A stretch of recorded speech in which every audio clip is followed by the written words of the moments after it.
Bart forgot his homework, so he had to dig some trash out of his desk and cobble it together. Edna saw it and got really mad, but Bart didn't care one bit. At Bart's behavior, Mrs. Edna decided to write a letter to his parents. Good guy. Bad guy. Right after she sealed the letter, Bart volunteered to mail it for her, but Mrs. Edna didn't trust Bart, so she asked Martin to mail it instead. Bart tried to shoot down the letter with a slingshot, but he accidentally set off the fire alarm. The teachers hurried to evacuate the students, but the crowd blocked Bart's way too. Martin dropped the letter into the mailbox, so Bart had to think of another plan.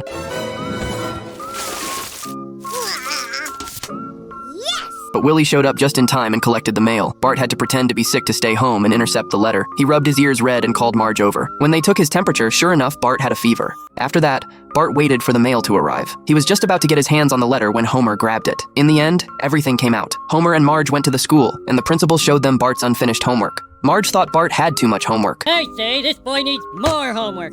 I don't have to do it with him, do I? No. Pile it on. I want him to be Korean by the time he's done. This led to a disagreement between Homer and Marge. Their different parenting styles left Bart confused.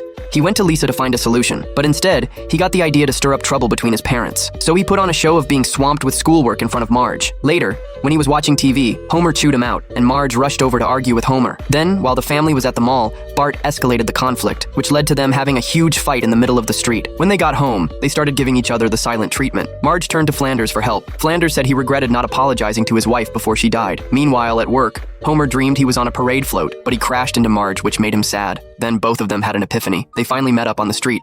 Homer said they shouldn't let Bart ruin their marriage, and with that, they started kissing passionately.